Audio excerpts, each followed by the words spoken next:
आइए मंगलाचरण के माध्यम से प्रारंभ करते हैं। नमो अरिहन्ताणं नमो सिद्धाणं नमो आयर्याणं नमो उवध्यायाणं नमो लोय सौसाहूणम्। पंच परमेष्ठी भगवान की जय। द्वादशांग जिनवाणी माता की जय। संत शिरोमणि आचार्य भगवंत 108 श्री विद्यासागर जी महाराज की जय। अढ़ाई दीपस्थ समस्त मुनिराजों की जय। राजर्षि अमोघ वर्ष मुनिराज के द्वारा रचित प्रश्नोत्तर रत्न मालिका ग्रंथ का हम स्वाध्याय कर रहे हैं। कल की कक्षा में हमने प्रारंभ के 2 श्लोक पढ़ लिए थे और संक्षेप में जानकारी राजर्षि अमोघ वर्ष के बारे में और इस ग्रंथ की परिचय के रूप में हमने जाना था। आइए उन दोनों श्लोकों का संक्षेप में रिवीजन करते हुए और फिर हम आज आगे तीसरे श्लोक की ओर आगे बढ़ते हैं। प्रणिपत्य वर्धमानम प्रश्नोत्तर रत्न मालिकाम बख्शे। प्रणिपत्य अर्थात नमस्कार करके, प्रणाम करके। किसको? वर्धमानम अर्थात वर्धमान को, महावीर भगवान को। कैसे हैं जो? उनकी विशेषता नीचे वाले पंक्ति में दी हुई है। नाग नरामर वंद्यम, नाग नर अमर वंद्यम। नाग मतलब नागेंद्र, नाग कुमार आदि जो देव हैं भवनवासी देवों में, तो उससे भवनवासी देव और उनसे भावार्थ में हमको भवनत्रिक ग्रहण करना है। ऐसे उन भवनवासी देव, नर मतलब मनुष्य और अमर मतलब देवता, और देवों से तात्पर्य वैमानिक देव, उनकी द्वारा जो वंद्यम अर्थात वंदनीय है, पूज्य है, पूजनीय है। और देवम अर्थात देव स्वरूप हैं। देवाधिपम, देवों के भी अधिपम मतलब स्वामी है। पहले वाले देव का मतलब है जो देव स्वरूप है, पूज्य स्वरूप है। फिर उसके बाद में अगला जो देवाधिपम दिया हुआ है, देवों के भी जो अधिपति है, स्वामी है। ऐसे वीरम, ऐसे महावीर को, वीरम वर्धमानम, ऐसे वीर वर्धमान को, भगवान महावीर स्वामी को मैं प्रणिपत्य अर्थात नमस्कार करके प्रश्नोत्तर रत्न मालिका बख्शे, प्रश्नोत्तर रत्न मालिका को कहूंगा अर्थात कहता हूं। इस तरह का यहाँ संकल्प दिया गया। आगे देखिए। कह खलु कौन निश्चित रूप से, न अलंक्रियते अर्थात सुशोभित नहीं किया जाता है, जो दृष्ट अदृष्ट अर्थ साधन पटियां, जो प्रत्यक्ष और परोक्ष वस्तुओं को, अर्थ मतलब वस्तु, पदार्थ, उन पदार्थों को साधने में जो पटियान अर्थात पटु है, चतुर है, कुशल है, प्रवीण है, और कंठस्थितया अपने कंठ में स्थित, विमल अर्थात निर्मल, प्रश्नोत्तर रत्न मालिका, प्रश्नोत्तर रत्न मालिका के द्वारा, अपने कंठ में स्थित निर्मल प्रश्नोत्तर रत्न मालिका के द्वारा कौन ऐसा है जो इष्ट और प्रत्यक्ष और परोक्ष इन दोनों प्रकार के पदार्थों को साधने में अथवा इनका अर्थ जानने में या इनका अर्थ सिद्ध करने में जो प्रवीण है, ऐसा कौन है अर्थात जो सुशोभित नहीं होता है। लोक व्यवहार में जो अपनी शोभा है वो आभूषणों से होती है, ठीक ऐसे ही इसमें, इस स्थिति में जो प्रश्नोत्तर रत्न मालिका को पढ़ करके जो अनेक प्रश्नों को जानता है और उनके उत्तर को जानता है, निश्चित रूप से वो प्रत्यक्ष पदार्थ का भी ज्ञाता बनता है और परोक्ष पदार्थ का भी ज्ञाता बनता है। जैसा कि कल हमने इसके विस्तार में बताया भी था कि जब वस्तुओं को जानेंगे, हम इस ग्रंथ को पढ़ेंगे, तो हमें ये बात समझ में आएगी कि वास्तव में संसार में ऐसा देखा ही जाता है, तो वो प्रत्यक्ष ज्ञाता हो गया। और परोक्ष रूप से वो नहीं जान पा रहा लेकिन अनुभव कर रहा है, कहीं देखा हुआ है तो उसका स्मरण करता है, तो परोक्ष का ज्ञाता हो जाता है। इस प्रकार इन प्रश्नोत्तर रत्न मालिका के द्वारा या प्रश्नों के समूह स्वरूप इस ग्रंथ को पढ़ करके जो भी यहाँ पर अपने कंठ में स्थित इसको ग्रहण करता है, वह निश्चित रूप से सुशोभित होता है। ये एक प्रारंभिक भूमिका थी जो हमने कल पढ़ी। अब आगे तीसरे श्लोक से लेकर के 27वें श्लोक तक कंटिन्यू एक एक दो दो तीन तीन प्रश्नों को उत्तर देकर के और यहाँ समझाया जा रहा है। आइए एक एक प्रश्न को और एक एक शब्द को हम समझते हैं। पहले उच्चारण करेंगे, बोलिए भगवन भगवन किमुपादेयम किमुपादेयम किमुपादेयम भगवन, बोलिए, बोलना है, रिपीट करना मेरे बोलने के बाद में। किमुपादेयम गुरुवचनम गुरुवचनम हेयमपि हेयमपि च किमकार्यम किमकार्यम भगवन् किमुपादेयम गुरुवचनम हेयमपि च किमकार्यम गुरुवचनम हेयमपि च किमकार्यम। को गुरु, बोलिए, को गुरु रधिगत तत्व है, रधिगत तत्व है, सत्वहिताभ्युद्यत है, सत्वहिताभ्युद्यत है, सततम सत्वहिताभ्युद्यत है, सततम। आपको साथ साथ बोलना भी है, जब मैं बोलूं रिपीट करने के लिए कहूं उस समय आपको बोलना भी है, ताकि बोलने से कठिन शब्द हमारे मुख पे भी आते हैं और उच्चारण का अभ्यास बनता है। मैं एक एक चरण बोल रहा हूं, आप उसको रिपीट कीजिएगा। भगवन् किमुपादेयम्, बोलिए, भगवन् किमुपादेयम् गुरुवचनं हेयमपि च किम कार्यम्, बोलिए, गुरुवचनं हेयमपि च किम कार्यम्। को गुरुरधिगत तत्व है, को गुरुरधिगत तत्व है, सत्वहिताभ्युद्यत सततम, सत्वहिताभ्युद्यत सततम।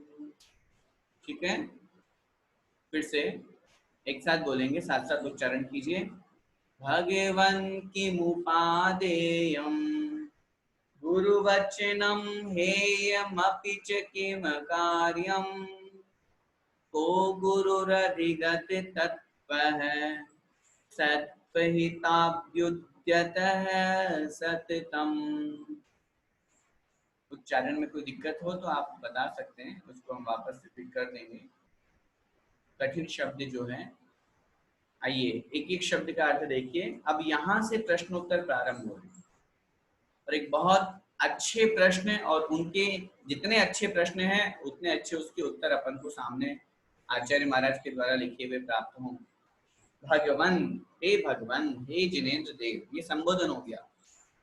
भगवन किमुपादेयम, किम उपादेयम, किम मतलब क्या, उपादेयम अर्थात उपादेय है।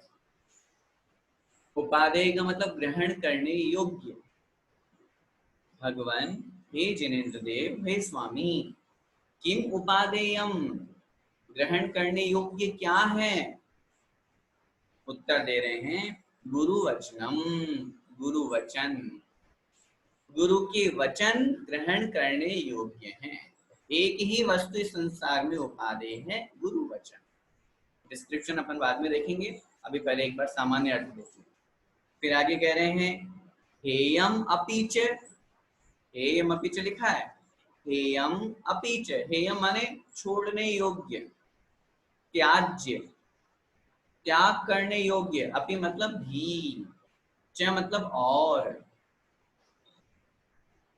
ठीक है, हेयम अपि और त्यागने योग्य। फिर एक शब्द दिया किम, किम कार्यम, संधि विच्छेद करेंगे, किम अकार्यम,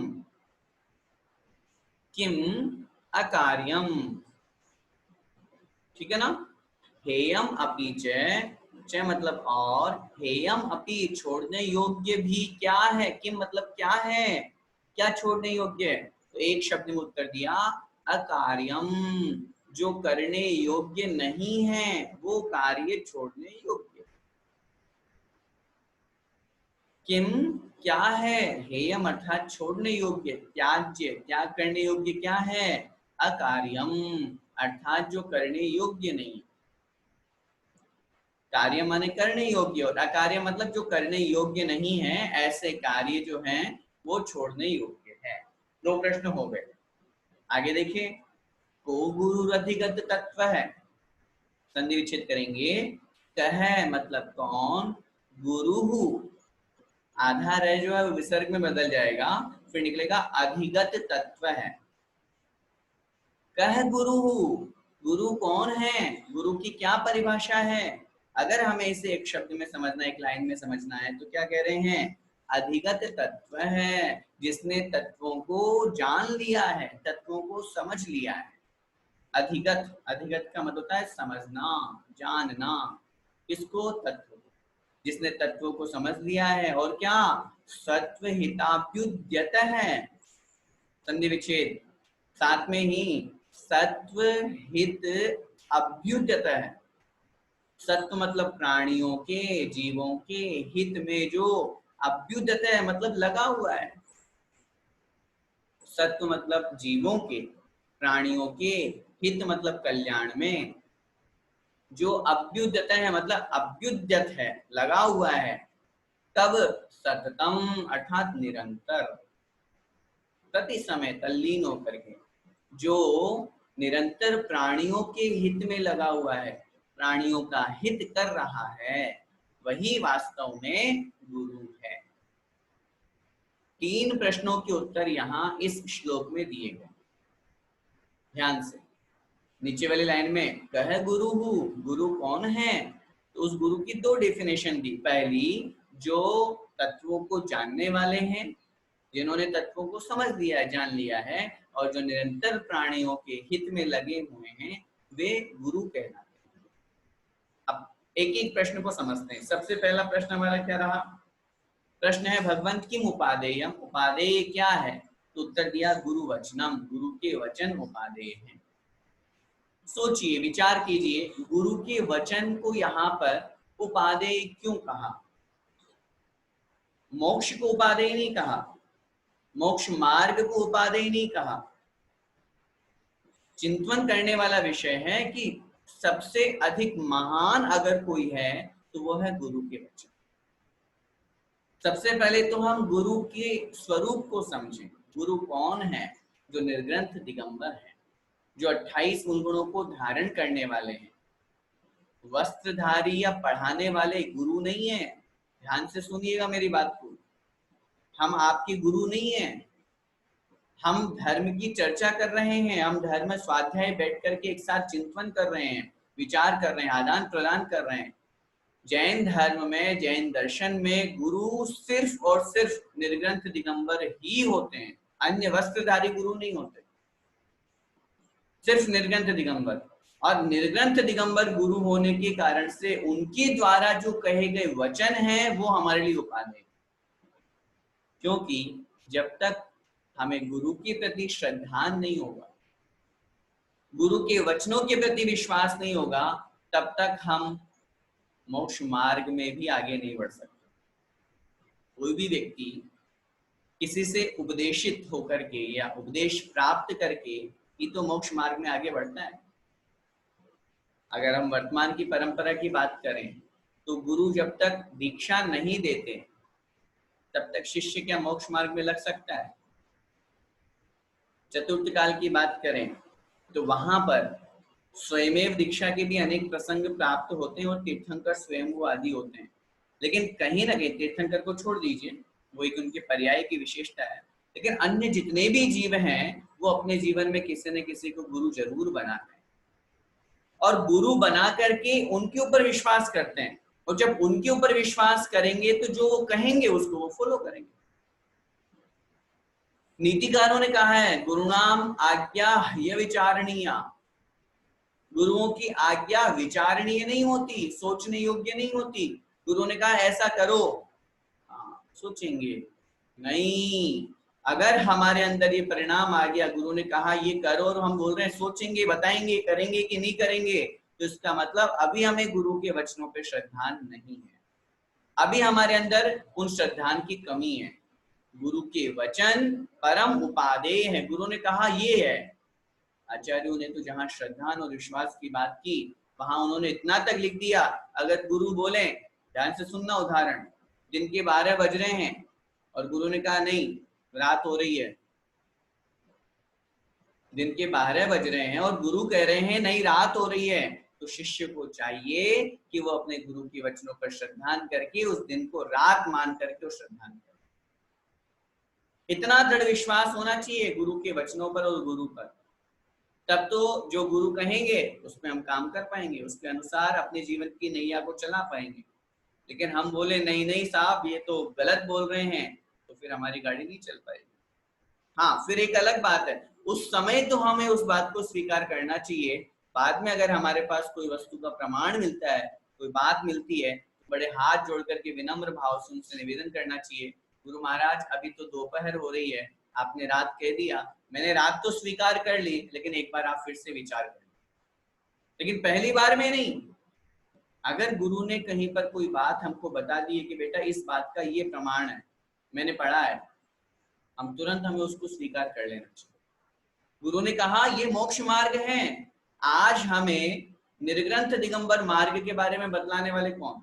अच्छा सबसे पहले विचार कीजिए, आज अगर गुरु नहीं हो तो हमें क्या पता, आज हम जिस बात पे विश्वास करते हैं कि हम सभी दिगंबर जैन पर्याय को संप्रदाय को प्राप्त हुए हैं, उस कुल में जन्म लिए हैं, हम सभी ये फॉलो करते हैं कि हम दिगंबर अनुयायी हैं और निर्ग्रंथ दिगंबर हुए बिना मोक्ष नहीं होता, अपन सभी मानते हैं। अपन को किसने बताया, कैसे पता चला?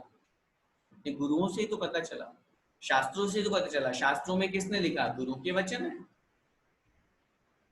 गुरु जरूरी नहीं है आचार्य उपाध्याय साधु हो, तीर्थंकर भगवान भी 13वें गुण स्थान में एक मुनि के रूप में है, तो वो भी गुरु हो सकते हैं उपदेश देने की दृष्टि से। इसलिए बहुत स्पष्ट है, जहां जिनवाणी हमारे समक्ष है, जिनवाणी भी एक गुरु है। गुरु किसे कहते हैं? आगे जो शब्द आया है गुरु किसे कहते हैं? जो प्रति समय निरंतर प्राणियों के हित में लगा हुआ है। आगे हम उस शब्द की व्याख्या करेंगे। तो इसलिए गुरु के द्वारा जो वचन कहे गए हैं, गुरु जो होते हैं वो हमारे लिए परम आदरणीय, सम्माननीय, वंदनीय, पूजनीय होते हैं। उनके जो वचन हैं ये हमारे लिए परम उपादेय है, ग्रहण करने योग्य यही है। गुरु ने कह दिया, दैट्स ऑल। बहुत एक छोटी सी संक्षेप में मैं कहानी आपको बताता हूँ। एक आश्रम में पहले गुरुकुल व्यवस्था चलती थी और वहां पर लोग निवास करते थे, पढ़ने के लिए जाते थे। तो एक आश्रम में सैकड़ों बच्चे रहा करते थे। पहले के समय में शिक्षा प्रणाली और परीक्षा प्रणाली भिन्न होती थी। गुरु जो वहाँ के आश्रम के जो महर्षि होते थे, गुरु होते थे, वो उनको सब तरह की शिक्षा देते थे, सिर्फ पढ़ाई की शिक्षा नहीं, जीवन में कैसे उठना बैठना, कैसे खाना पीना, कैसे अस्त्र शस्त्र विद्या, सारी शिक्षा। और जब कभी गुरु के मन में आता है कि मुझे इसकी परीक्षा लेनी है, तो वो परीक्षा ले लेते और जो पास हो जाता उसको घर भेज देते। तो एक दिन गुरु ने अनाउंस किया कि आप सब लोग मेरे पास आओ। आश्रम के पास में नदी बह रही थी, तो उस नदी में पानी था। तो गुरु ने अपने सभी शिष्य के कहा कि जो लकड़ी की छाबड़ी होती है ना, जिसमें छेद होते हैं, इसमें पानी भर करके आपको लाना है। सब शिष्यों ने कुछ ने तो सोचा कि पानी की छाबड़ी है, जो लकड़ी की छाबड़ी है, इसमें छेद हो रहे हैं, इसमें पानी कैसे आएगा? लेकिन फिर भी ठीक है, गुरु ने कहा है तो अपन स्वीकार कर लेते हैं, मान लेते हैं। चले गए। कुछ बच्चे जो है वो रास्ते में आराम से मस्ती करते हुए जा रहे हैं, अरे गुरु जी को आज पता नहीं क्या हो गया, इसमें पानी कहाँ से आएगा, इसमें छेद है, निकल जाएगा पूरा का पूरा पानी। तो आधे बच्चे तो गए नहीं, बीच रास्ते में ही घूमते फिरते रहे। कुछ बच्चे गए, हो सकता है गुरु जी ने कहा है कुछ चमत्कार वाली हो, गए और जैसे ही नदी में, वहां पर नदी के किनारे पहुंच करके उस छाबड़ी को पानी में डालते हैं, नदी में डालते हैं और निकालते हैं, तो पूरा पानी निकल जाता है। और 99% सब बच्चे लौट करके वापस आ जाते हैं कि इस छाबड़े में पानी जाने वाला नहीं। लेकिन एक विद्यार्थी सुबह से लेकर के शाम तक मेहनत करता रहा, बार बार छाबड़ी में पानी भरता, फिर निकालता, पानी फिर निकल जाता, फिर वापस नदी में वो छाबड़ी डालता, फिर निकालता। इस तरह से वो सुबह से शाम तक करता रहा। भले ही दूसरे बच्चे उसको देख करके मुस्कुरा रहे थे, हंस रहे थे, मजाक कर रहे थे, ये कैसा पागल है, बार बार पानी निकाल रहा है, फिर वापस पानी निकल जाता है, फिर वापस बढ़ने लग जाता है। ऐसा करते करते उसको सुबह से शाम हो गई, और परिणाम ये हुआ, लकड़ी जो है वो पानी में बार बार आने से, निकलने से, रहने से वो फूल गई, फैल गई, और उसके जो छिद्र थे वो कम हो गए या बंद हो गए। और शाम के समय वो पानी भर करके और अपने गुरु के चरणों में उस छाबड़ी के साथ में पहुंच जाता। जैसे पहुंचता है तो अन्य शिष्यगण देखते हैं, अरे ये क्या हो गया। अब जो उद्दंडी थे या इस तरह के थे, वो तो बोलते हैं जरूर इसने नीचे कुछ लगा दिया होगा, कुछ ना कुछ गड़बड़ की होगी, या दूसरी लाल ले आया होगा, सब तरह की बातें करने लगे। लेकिन जब गुरु के समक्ष उसने रखा और सब पूरी इसकी परीक्षा हुई कि वही छाबड़ी है, उसने एक ही बात पूछी। गुरु ने कहा कि इसके प्रश्न का उत्तर मैं भी दे सकता हूँ, लेकिन मैं उस विद्यार्थी को बुलाना चाहता हूँ जिसने ये कमाल किया है। और जब उससे पूछा कि बेटा तुमने ऐसा कैसे कर दिया, तो उसने एक ही बात बोली, सिर्फ 2 कारण। ये कार्य करने में मैं इसलिए सफल हो पाया क्योंकि जब गुरु आपने एक गुरुदेव आपने जब मुझे आदेश दिया कि मुझे ये कार्य करना है, आप लोगों को जाकर के इसमें पानी भर के लाना है, तभी मैंने अपने अंदर ये दृढ़ संकल्प बना लिया मुझे इसमें पानी लाना है। और मेरे साथ 2 चीजें थी, एक आत्मविश्वास, एक आपके वचनों पर विश्वास। जब आपने मुझे कहा कि मुझे ये कार्य करना है हम लोगों को, तो मैंने अपने अंदर ये आत्मविश्वास बढ़ लिया कि गुरु ने कहा है इसलिए काम मुझे करना है। तो इसलिए उस गुरु के वचनों के ऊपर विश्वास करने के कारण से असंभव कार्य भी संभव हो सकता है। प्रसंग था इसलिए मुझे कहानी याद आ गई। अपन सबको ये अंदर विश्वास करके, सबसे पहले तो हमारे गुरुओं ने जो कहा है, हमारे आचार्यों ने जो कहा है, हमारी जिनवाणी माँ भी गुरु है, उन्होंने जो कहा है, उनके वचनों पर हमें विश्वास करना चाहिए। वही हमारे लिए उपादेय है, वही ग्रहण करने योग्य है। अगर वो हमें मिल गया है तो फिर इसके पश्चात अन्य और किसी वस्तु की आवश्यकता नहीं होगी। वो करके, और इस तरह से उपादेय क्या है, गुरु वचन। दूसरा प्रश्न यहाँ पर आया, हेय क्या है। हेय का मतलब छोड़ने योग्य। उत्तर दिया अकार्यम, जो नहीं करने योग्य कार्य है वे छोड़ने योग्य। बहुत सिंपल सी बात। नहीं करने योग्य कार्य, सप्त व्यसन क्या करने योग्य है? नहीं, वो हेय है। शास्त्रों को, यहाँ इस ग्रंथ को पढ़ने के बाद में हमको ये अनुभव होगा कि बहुत बड़े बड़े पोथी पन्ने, बड़े बड़े ग्रंथ पढ़ने की जरूरत नहीं है। हर ज्ञानी समझदार व्यक्ति जो 2 रोटी खाता है, अपनी भाषा में कहते हैं ना कि 2 रोटी खाते हैं तो सबको समझ में आता है क्या सही और क्या गलत। अपन खुद को समझ में आ रहा है नहीं करने योग्य काम क्या है। गुस्सा करने योग्य है, नहीं करने योग्य। ये क्या हो गया? छोड़ने योग्य। क्रोध मान माया लोभ, हिंसा झूठ चोरी कुशील परिग्रह, सप्त व्यसन, गलत कार्य, जितने भी गलत काम हैं जो नहीं करने योग्य है वही है।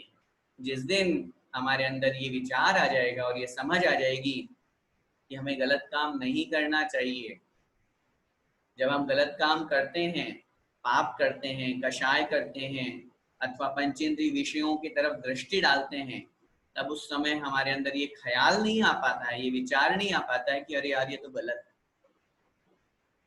जिस दिन ये हमारे अंदर विचार आ जाएगा कि ये गलत है मतलब नहीं करने योग्य है, जब नहीं करने योग्य है तो मैं इसको छोड़ क्यों नहीं रहा।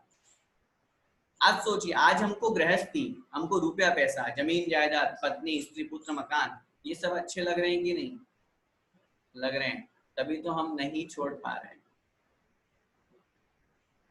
तभी तो हम नहीं छोड़ पा रहे हैं। और आचार्य श्री को देखो, मुनि महाराजों को देखो, उन्होंने सब कुछ छोड़ दिया, इसका मतलब ये ग्रहण करने योग्य नहीं थे, ये छोड़ने योग्य थे, और हम सब उसमें फंसे हुए हैं। जिस दिन हमारे अंदर ये परिणाम आ जाएगा ये गलत है, हमें ग्रहण नहीं करना चाहिए, तो छोड़ने योग्य वस्तु, और हम उसको पकड़े हुए हैं, उन वस्तुओं में, उन विषयों में आकंठ डूबे हुए हैं, जितने भी गलत काम है। और मैं हमेशा कहता हूँ हम सब इतने तो समझदार हैं, हमें मालूम है क्या गलत और क्या सही, सबको पता है। बहुत बेसिक, मैं धर्म की दृष्टि से बात नहीं कर रहा हूँ, बहुत बेसिक। किसी का दिल दुखाना चाहिए क्या? किसी को कष्ट देना चाहिए? किसी को परेशान करना चाहिए? झूठ बोलना चाहिए? क्या चोरी करना चाहिए? क्या छल कपट हमको करना चाहिए? क्या किसी के प्रति गलत विचार हमको करना चाहिए? सब चीजें सब हम जानते हैं, यही हेय है, यही छोड़ने योग्य है, यही त्याग करने योग्य है। इस प्रकार का विचार अपने अंदर लाना चाहिए। तीसरा प्रश्न यहाँ इस श्लोक में उठाया गया, कह गुरु। गुरु कौन है? अधिगत तत्व है, जिसने तत्वों को जान लिया। तत्व से तात्पर्य वस्तु का जो स्वभाव है, वस्तु का जो स्वरूप है। मात्र 7 तत्वों के नाम रट लेने से, 7 तत्वों के नाम याद हो जाने से गुरु नहीं हो जाते। तत्व, तत्व शब्द का मतलब क्या होता है? तत्व, तत्व मतलब वह जो वस्तु है, कोई सी भी वस्तु है, उसका क्या स्वरूप है, क्या स्वभाव है। जैसे उदाहरण से अपन समझे, 7 तत्व अपने यहाँ जिन धर्म में कहा गया है, जीव, अजीव, आश्रव, बंध, समण, निजर और मोक्ष। 7 तत्वों को जानने का मतलब क्या है? सिर्फ परिभाषा नहीं। 7 तत्वों को जानने का मतलब है कोई सी भी वस्तु हो, जीव है, मैं जीव हूं, मेरा क्या स्वरूप है, मेरा क्या लक्षण है, मेरी क्या डेफिनेशन है, मैं कौन हूं। मैं दिख तो रहा ही नहीं हूं, जीव कहाँ है? अरे ये जो दिख रहा है ये तो अजीव है, ये पुद्गल है, ये अजीव रूप में है। ये वस्तु, ये डिब्बा मुझे जो दिख रहा है ये अजीब है, ये मेरा नहीं है। वस्तु को जानने के बाद में उस वस्तु के स्वरूप का चिंतन करना। वस्तु क्या है? जो आश्रव है ये किन निमित्तों से होता है? क्रोधादि कषाय, क्या ये मेरे हैं? क्या करने योग्य हैं? 7 तत्वों को अधिगत करने का तात्पर्य सिर्फ जानना नहीं, समझना, बल्कि उनके स्वरूप को समझ करके अपने आत्म स्वरूप को भी धारण करना है। जब मेरा स्वरूप ज्ञान दर्शन से युक्त है, जब मैं जीवात्मा हूं, तो मैं अन्य पर पदार्थों में क्यों पड़ा हुआ हूं? मैं अन्य वस्तुओं को अपना क्यों मान रहा हूं? मैं ये क्यों विचार कर रहा हूं कि ये वस्तु भी मेरी हो सकती है? जब मैं स्वयं मेरा अपना है, मैं अपने स्वयं के वस्तु को छोड़ करके, ज्ञान दर्शन मेरी आत्मा का स्वभाव है, ज्ञान दर्शन मेरी आत्मा का स्वभाव है, मैं अपने स्वभाव से च्युत क्यों हो रहा हूं? 7 तत्वों को जानना और समझना हंसी खेल नहीं है। हमने सिर्फ सोच लिया कि हाँ, हमने 7 तत्वों के नाम याद हो गए, लेकिन 7 तत्वों में जब लिखा हुआ है कि आत्मा के लिए कल्याणकारी संवर और निजरा तत्व है, तो हम उसकी ओर अग्रसर क्यों नहीं हो रहे? कर्मों का संवर तो सम्यक दर्शन को धारण करने से होगा, व्रत नियम संयम का पालन करने से होगा। हम तो सोर अग्रसर ही नहीं हो रहे। फिर श्रद्धान के साथ, फिर ज्ञान के साथ हमने जान लिया कि पाप कषायों में लिप्त होने से हमारे आश्रव बंद होता है, फिर भी हम उसी में लगे हुए, डूबे हुए हैं। फिर जानना कैसा, फिर समझना कैसा? इसका मतलब अभी हमने सिर्फ 7 तत्वों के नाम याद किए, समझा नहीं है, जीवन में उतारा नहीं है, उनके स्वरूप का अवभास अभी अंदर नहीं हुआ है। जिस दिन हो जाएगा उस दिन ये संसार नीरस लगने लगेगा, उस दिन हमें अपने आत्म स्वरूप का बोध होने लगेगा, उस दिन हमें लगने लगेगा कि मैं कौन हूँ, मैं क्यों इस तरह संसार में भटक रहा हूँ, मुझे तो अपने आत्मा के कल्याण करना है। और वास्तव में वही गुरु है। ये मत समझिएगा कि जो उपदेश दे वही गुरु है, ये मत समझिएगा कि सिर्फ निर्ग्रंथ दिगंबर ही गुरु है। चलिए और सुनिए, अब निर्ग्रंथ दिगंबर गुरु हैं, लेकिन निर्ग्रंथ दिगंबर अवस्था धारण करने के बावजूद भी अगर अधिगत तत्व नहीं है तो वो भी गुरु नहीं। समझ में आ रही मेरी बात? निर्ग्रंथ दिगंबर रूप धारण करने के बाद में भी अगर अधिगत तत्व नहीं है, जिन्होंने तत्वों को नहीं समझा, सिर्फ बाहरी वेश धारण करने से क्या होता है?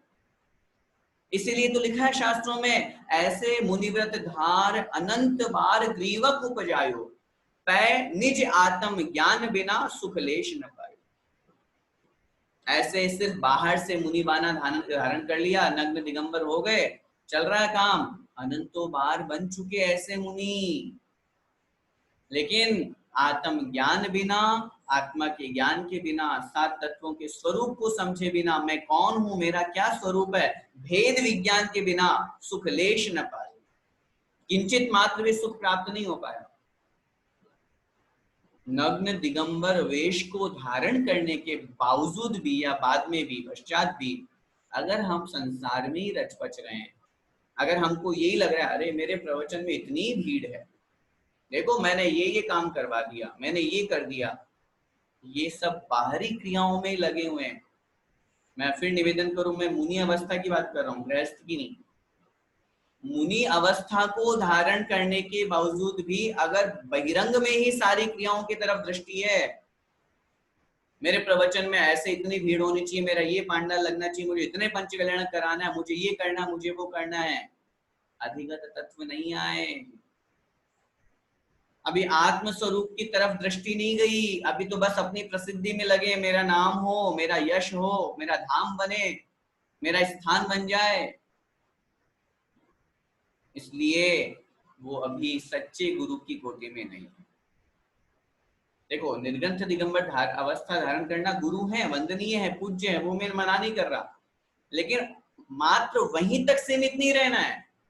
आप ऐसा मत समझिएगा निर्ग्रंथ दिगंबर वेश है, 28 मूल गुणों का पालन है, हमारे लिए प्रणम्य है, बार बार वंदनीय है, पूज्य है, हम हजार बार लाखों बार जब भी मिलेंगे नमोस्तु करेंगे, भावों से करेंगे, लेकिन अपन को उस स्वरूप तक भी पहुंचना है जहां मैं आप लोगों को समय सार के स्वरूप तक पहुंचाने की कोशिश कर रहा हूं, जहां आचार्य कुंद देव महाराज ने या महान आचार्यों ने लिखा है कि मात्र दिगंबर वेश को धारण करना ही सही नहीं है। अब आप दिगंबर वेश क्यों धारण किए? अपनी आत्मा का कल्याण करने के लिए, उस ओर अग्रसर होइए, ज्ञान ध्यान तप में लीन रहिए, बाहरी प्रपंच से दूर रहिए, वास्तव में वही गुरु है। और साथ में ही ये तो हुई निश्चय परक बात। देखिए आचार्य अमोघ वर्ष यहाँ पे क्या लिख रहे हैं, जहां पर अधिगत तत्व शब्द का प्रयोग किया, वहां ये तो हो गई निश्चय परक बात कि जिन्होंने सात तत्वों को जान लिया है, समझ लिया है उनके स्वरूप को, और वहीं दूसरी तरफ व्यवहार की तरफ भी दृष्टि डाल रहे हैं बहुत स्पष्ट रूप से। व्यवहार में दृष्टि डालते हुए क्या करें, सत्वहित अभ्युद्यत है सततम, जो निरंतर प्राणियों के कल्याण में लगा हुआ है, वास्तव में वही गुरु है। हित, हित मतलब कल्याण, हित मतलब दया, उनके ऊपर दया दृष्टि रख करके, करुणा भाव रख करके, उनके कल्याण में जो अभ्युद्यत शब्द का प्रयोग किया है, अभ्युद्यत का मतलब होता है लगा हुआ, पीछे लगा हुआ है, मुझे एक ही लक्ष्य है, मुझे प्राणियों का कल्याण करना है, कितना करुणा भाव है। सोचिए आचार्य कुंद स्वामी महाराज ने इतने सारे शास्त्र लिखे, मैं आप लोगों से निवेदन करना चाहता हूँ, पूछना चाहता हूँ, उन्होंने किसके लिए वो शास्त्र लिखे? खुद के लिए, मेरी प्रसिद्धि होगी, मेरा नाम होगा, बाद में भविष्य में लोग मुझे जानेंगे? भैया उन्होंने तो अपने किसी शास्त्र में अपना नाम तक नहीं लिखा कि ये शास्त्र मैंने लिखा, उनको कोई लोभ नहीं, कोई प्रसिद्धि की चाह नहीं, कोई यश की इच्छा नहीं, उन्होंने तो करुणा भाव धारण करके अपने हृदय में कि जो ज्ञान मैंने प्राप्त किया अगर ये मेरे साथ ही समाप्त हो गया, तो कोई भव्य आत्मा अपनी आत्मा का कल्याण करना चाहता है तो वो कैसे करेगा? करुणा से युक्त होकर के, और उन्होंने वो उपदेश दिया, और ये करुणा उन्होंने कहां से सीखी? तीर्थंकर भगवान से। सोचिए तीर्थंकर को केवल ज्ञान हुआ कि नहीं? हो गया ना। अब अगर वो उपदेश नहीं देंगे तो क्या मोक्ष जाने से रुक जाएंगे कि मोक्ष नहीं, हाँ भाई मोक्ष नहीं हो पाएगा, ऐसा तो नहीं है ना। उपदेश देने से ही मोक्ष हो या कर्मों की निर्जरा हो, ऐसा तो नहीं है। लेकिन उस 13वें गुणस्थान में पहुंचने के बावजूद भी प्रत्येक प्राणी के प्रति दया और करुणा का भाव होकर के आचार्य ने लिखा शास्ता शास्त्री सतोहितम। आचार्य समंत भद्र स्वामी महाराज ने लिखा वे सर्वोपदेशी हितोपदेशी सर्वज्ञ भगवान समस्त संसारी प्राणियों के हित के लिए उपदेश देते, उनका कल्याण हो, उनका अच्छा हो, उनका मंगल हो, उनका शुभ हो, ये भावना रख करके उपदेश देते हैं। अगर वो उपदेश नहीं देते तो भी उनका कुछ नहीं जाता, लेकिन हम भव्य जीवों का कल्याण। और उसी उपदेश के माध्यम से वो प्रत्येक प्राणी को, आज अपन विचार करें, आज अगर ये आचार्य महाराज अमोघवर्ष स्वामी प्रश्नोत्तर रत्नमालिका नहीं लिख के जाते तो अपन क्या करते? आज इतने बड़े बड़े महान आचार्य अगर एक भी ग्रंथ नहीं लिख करके जाते तो क्या करते? आज इनके माध्यम से हमारा कितना कल्याण हो रहा है, हमें कितनी ज्ञान की बातें मिल रही हैं, हम कितना मोक्ष मार्ग की तरफ अग्रसर हो रहे हैं, हमारे अंदर के परिणाम कितने परिवर्तित हो रहे हैं। और ये बात भी समझिएगा कि मात्र उपदेश से ही वो आत्मा का कल्याण या भव्य जीवों का कल्याण नहीं करते हैं, अपने स्वयं की चर्या के माध्यम से, उठने बैठने के माध्यम से। आचार्यों ने ये भी लिखा है, अगर कोई मुनि महाराज कठोर साधना करते हैं, तपस्या करते हैं, तो उस साधना से ही तो हम शिक्षा ग्रहण करते हैं। आज आचार्य श्री, अपन कोई भी बात करते हैं और ये देखो ना आचार्य श्री इस एज में इतनी तपस्या कर रहे हैं और अपन अभी से ही घबराते हैं। तो आचार्य श्री तो नहीं कहा अपन को आकर के कि तुम भी तपस्या करो, लेकिन उनकी चर्या ही हमारे लिए उपदेश बन जाती है। कोई भी हो, मुनि महाराज हो, आरिका माता जी हो, शुल्लक एलक जी हो, कोई भी व्रती जन हो, कोई भी भैया जी हो, कोई भी व्यक्ति हो, आज अगर वो किसी करुणा से युक्त होकर के भव्य जीवों के कल्याण में लगा हुआ है, निश्चित रूप से वो अपना भी कल्याण करते हैं, अन्य भव्य जीवों का भी कल्याण करते हैं। तो यहाँ इस गुरु की परिभाषा में जो लोग एकांत पक्ष वाले ये कहते हैं कि बस निर्ग्रंथ दिगंबर अवस्था धारण की है, शुद्धोपयोगी होना चाहिए मुनि महाराज, उनको ये पंक्ति पढ़नी चाहिए। हर जगह आचार्यों ने जहां निश्चय और व्यवहार की बात की, दोनों को साथ में लेकर के कथन किया। इस पंक्ति में जहां अधिगत तत्व है कह करके कि मैं अपने आत्म स्वरूप को, 7 तत्वों को जिन्होंने अच्छी तरह से जान लिया है, समझ लिया है, मतलब आत्म स्वरूप को समझ लिया है। और जहां व्यवहार की बात की, वहां जो समस्त प्राणियों के हित में निरंतर लगे हुए रहते हैं, हमेशा ये चिंतन करते हैं, तीर्थंकर प्रकृति का बंध भी विश्व कल्याण की भावना के साथ में होता है। 16 कारण भावनाओं के साथ में उस जीव के द्वारा ये विचार किया जाता है कि प्रत्येक प्राणी का कल्याण हो, प्रत्येक प्राणी सुखी हो, प्रत्येक प्राणी निरोगी हो। और हम भी जब उनके फॉलोवर्स हैं, मैं आपसे हमेशा निवेदन करता हूँ, अपने को भी प्रतिदिन प्रातःकाल उठ करके सबसे पहले यही चिंतन करना चाहिए, यही विचार करना चाहिए, सर्वे भवन्तु सुखिनः, सर्वे सन्तु निरामयाः, सर्वे भद्राणि पश्यन्तु मां कश्चित् दुःख भाग् भवेत्। इस संसार में कोई जीव दुखी नहीं हो, कोई जीव कष्ट से युक्त नहीं हो, सभी जीव सुखी हो, सबका मंगल हो, सबका कल्याण हो, सब सुखी हो, सब निरोगी हो। इस तरह की पवित्र भावना हमको भानी चाहिए। भले ही आधा घंटे बाद बैठ करके हमको मेडिकल पे दवाई बेचनी है, भले हमें व्यापार करना है, भले हमें सर्विस करनी है, हमें संसार चलाना है, लेकिन भावना तो हमारी पवित्र और पावन होनी चाहिए। भावना भाने से शुभ उपयोग बनता है, हमारा परिणाम अच्छा बनता है, तद्रूप पुण्य कर्म का आश्रव और बंद होता है, पाप कर्मों की निर्जरा होती है, और हमारी खुद की जो मेंटेलिटी है, हमारा जो आसपास का ऑरा है, हमारा खुद का वातावरण जो है वो बहुत पॉजिटिव, बहुत अच्छा बना रहता है। इसलिए हमेशा प्रत्येक प्राणी का कल्याण करने की भावना रखें। हम किसी भी जीव को कष्ट ना दें, हमारे निमित्त से किसी को भी कष्ट नहीं होना चाहिए। जीवन का उद्देश्य बना लीजिए, अगर हमारे पास कुछ है हम देने के लिए तैयार हैं, हमारे निमित्त से कोई कष्ट नहीं। कोई भूखा व्यक्ति रो रहा है और हम आराम से भोजन कर रहे हैं, कैसे हमारे गले से के नीचे भोजन उतर जाता है? क्या हमारे अंदर इतना भी करुणा भाव नहीं है? कोई व्यक्ति तड़फ रहा है, कोई दुखी हो रहा है, कोई परेशान हो रहा है। हमारा जैन दर्शन बहुत विशाल है, बहुत विचित्र है। आज अगर जैन दर्शन के प्रत्येक सिद्धांत को अपनाया जाए तो इस संसार में कोई दुखी नहीं रह सकता। आज जो हीनादिकता हमको दिख रही है, अमीर अमीर होता जा रहा है, गरीब गरीब होता जा रहा है, क्यों? क्योंकि उस अमीर के मन में, या मैं यूं कहूं कि उसमें दिल नहीं है, उसके अंदर ये करुणा भाव नहीं आया कि मैं गरीब की भी हेल्प कर दूं।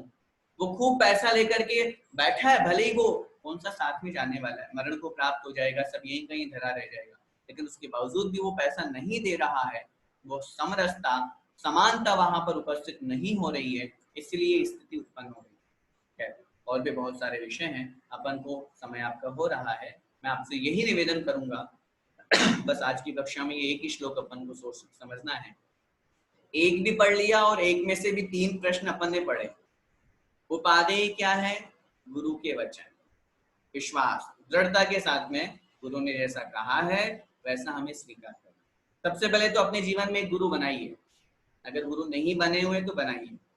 और मैं फिर कह रहा हूँ, गुरु कौन बनेंगे? जो निर्ग्रंथ दिगंबर होंगे, वस्त्रधारी गुरु नहीं बनेंगे। हम बहुत जगह जाते हैं, भैया जी आप ही हमारे गुरु, हम बहुत स्पष्ट मना करते हैं, हम गुरु है ही नहीं। गुरु तो हमारे निर्ग्रंथ दिगंबर है। हम तत्व की चर्चा कर रहे हैं, साथ में बैठ करके आप लोगों के बीच में धर्म की चर्चा कर रहे हैं। गुरु बनाने के बाद वो जैसा कहें तदनुसार अपन को उनको फॉलो करना चाहिए। और सबसे महत्वपूर्ण जो दूसरा प्रश्न है, छोड़ने योग्य क्या है? अकार्यम, जो नहीं करने योग्य कार्य है।